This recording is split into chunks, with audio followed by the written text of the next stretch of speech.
नाशिक पासून आपण दंड काढण्यामध्ये आपला भाग येतो महाराज बघा. आणि इथं त्याच्यापैकी बघा ना किती गोड आहे.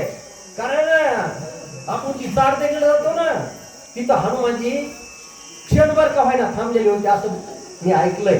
कितपत खरंय खोटे मला माहित नाही. मी काही तिथं असलो तरी असं एखाद्या माकडाच्या कशाच्या पाकडाच्या रूपात पण मला काही कुठं माहित नाही ते ठिकाण आहे. आणि तसंच चिंचवडला माहिकावती बरोबर आहे ना देवी त्या ठिकाणी या ठिकाणून माझा भगवान रामचंद्र प्रभू साधुरत्न लक्ष्मण आणि सीतामाई याच रस्त्याने गेलेले याला दंड कार्य म्हणतात महाराज. बाळा बोला. दंडकाचिनी शापे जाण असंख्य पदे ओसवन या लागी मनती दंडकारण्या नामाभिधान राजशापे.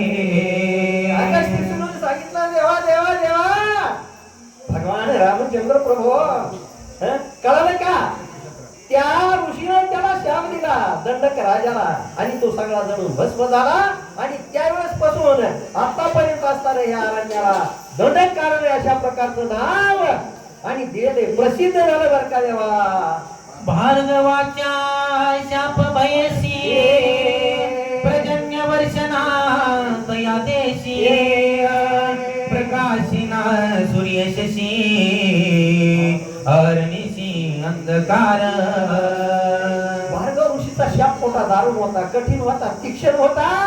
कारण असताना सूर्य चंद्र सुद्धा त्या ठिकाणी उघडले नाही.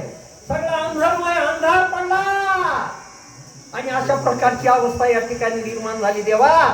अशा प्रकारे असते अगस्त्य ऋषी माझ्या भगवान रामचंद्र बरोबर आणि त्या ठिकाणी संभाषण करू लागले रे बाबा.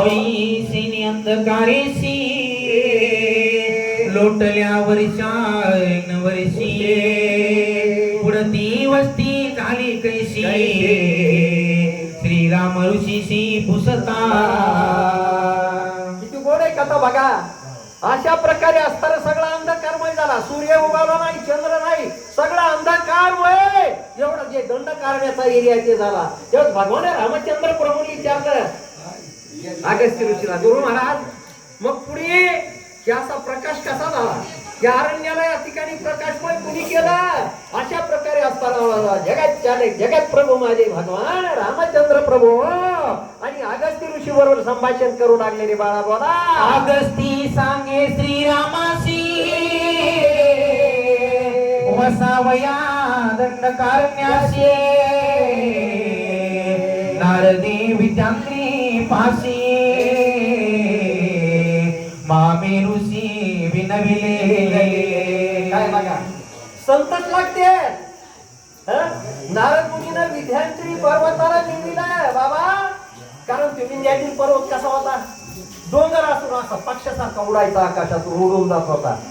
तेव्हा नारद मुनीनं त्या विंध्याचलला थांबविलं आणि थांबवून विंध्याचल पहिले पर्वत बोलत होते. आता काय महाराज अशा प्रकारे असताना त्याला थांबविलं आणि त्या विंध्याचल पर्वताला कारण संत होते महाराज ते देती संत काय पुढचं बोलत झालं महाराज.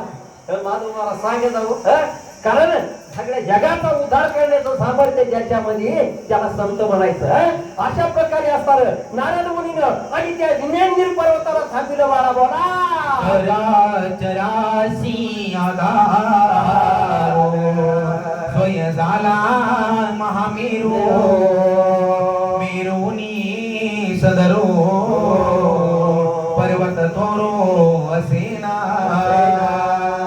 कारण जेव्हा असताना संत नारद मुनीने त्या विंध्याचल पर्वताला थांबविलं विचारलं बाबा कारण तू असं पक्षाचा उडून जातोस तू आणि तू जिथं बसतील त्याच्या खाली किती जीव जंतू मरते नाही, किती जेव्हा माणसं मरते, किती असणार लोकांचा आणि नाश होऊन जाईल.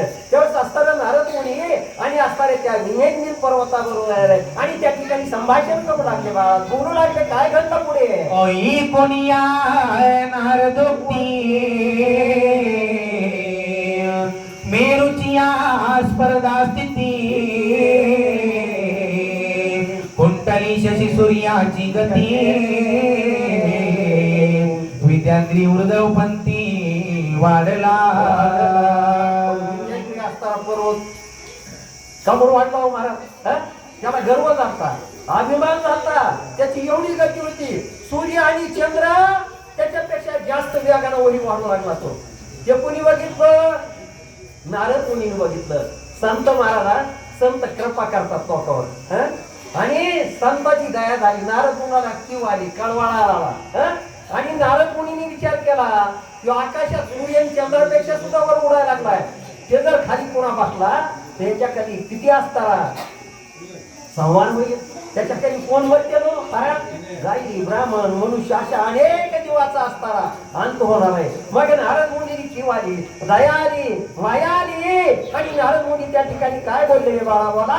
राहिले स्वहा सुधाकार, राहिले स्वधर्मा कर्माचार, राहिले जपत पोय विचार, रविचंद्र नुगवती. कारण म्हणले हे जर असं जर वर वाढत गेला, बघा किती माऊलीची बोली एक सुंदर. त्या गळा असताना अजयचे पैसे जियाले देखे तयाचे, जया अनुष्ठान स्वधर्माचे, घडीची नाही ना स्वधर्म सोडलाय म्हणजे पुन्हा विंध्यागिरी पर्वतानं, आणि सूर्यचंद्रापेक्षा वर आकाशात उड्डाण करून उंच उंच उंच अशा प्रकारे जाऊ लागलाय. हे असं करणं बरं नाही म्हणजे, बरं नाही. मग त्यावेळेस असतं आणि नारद मुनी आणि त्या विंध्यागिरी पर्वताबरोबर संभाषण करतात आणि काय सांगितलं त्याला? बोला बाळा, बोला. लोपले स्वहा स्वाधाकार, मरोटे कली देव पितरा, भुकेत मळती ऋषीश्वरा, संधी विनाहार सेवू नये. काय किती गोड आहे का नारद महाराजांनी किती सुंदर गोड वर्णन केलं हो. कारण अशा प्रकारची स्पर्धा वर लागली.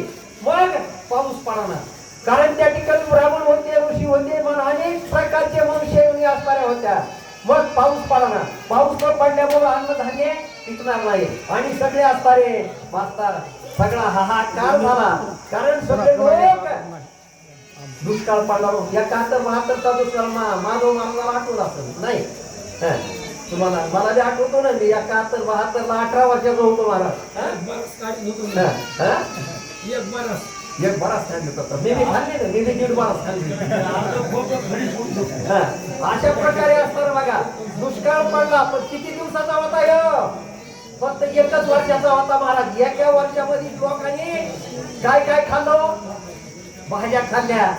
आता त्या मला काही धान्याची दे तरी. इंदिरा गांधी भारताची लक्ष्मी होती महाराज. तिला असताना सुकडी नावाचा पदार्थ होता, एक असा मोठा जग म्हणून द्यायचे, आणि त्याचा शिरा इतका गोड होता महाराज, ते पुन्हा खायला मिळणार नाही कुणाला. ज्यांनी खाल्ला ते भाग्यवान आहेत, कारण पोटभर दिला. कुठे इंदिरा गांधीने लक्ष्मी होती आपली भारताची. अशा प्रकारचा असताना 1 वर्षाचा दुष्काळ होता महाराज. ती तशी अवस्था होती. पण ह्याला किती वर्ष जात असताना वर्षानुवर्षाचा दुष्काळ होता. हाहाकार बांधला, आणि लोक असताना नवीन तळमळ करू लागले. बाळा, बोला. गोंद निराना वचती, वत्से अंबरडा आकांत मांडला त्रिजगती, विद्यार्थी गबस्ती उगवणे दे. बघा ना, ज्यावेळेस असताना तो विंध्याचल नावाचा पर्वतवरी आकाशात उडू लागला. सगळा हाहाकार झाला तिन्ही ठिकाणी. म्हणजे हा सगळा हाहाकार झाल्यामुळं गाईला पाणी नाही, वासराला पाणी नाही, माणसाला पाणी नाही. लोक पाणी पाणी पाणी करून. आता तर काय महाराज किती सुविधा आहे, काय भाग्य कुणाला माहिती. पण आता युद्ध सुरू झालेलं आहे बरं का. कोणती वेळ कधी येईल सांगता येत नाही. 26 ते 33 वर्षामध्ये काय वाईट अशा प्रकारचं भविष्यकारांनी भविष्य केलेलं आहे, आणि ते जर सत्य झालं महाराज तर खूप वाईट वेळ आहे. म्हणूनच रामकथा ऐका. आम्ही रामकथेसाठी कुठून येत होतो. आमचे महादेव महाराज तर काय बघा मस्त सांगलीला येत नाही, पण गांधरवाड्याला येते. पिंपळ्याला मी जायचे. काय होतंय काय वाकडा असं त्यांचा महाराजांचं काय सांगते. नाही महाराजात महाराज बरोबरच असते काय. मग इकडे काही दाक्षाला भेटत नाही बघा. तुम्हाला दाक्षाला बनवायचं आता ऊस झाला 400 टन, तुम्हाला 400 टनाचे पैसे किती काय बघा ना तुम्ही. 4 लाख रुपयाचा ऊस झाला ह्या माणसाला. लाख रुपयाचं कोण खाते? 2 पोर येत. लाख रुपयाचं खायला लागतं का माणसाला? तरी पैसे म्हणजे आता काय करावं पैसे काय अवघड. अरे गाडी तुमच्याकडे 4 व्हीलर आहे ना. ठीक आहे आता मी देऊ का गाडी घेऊ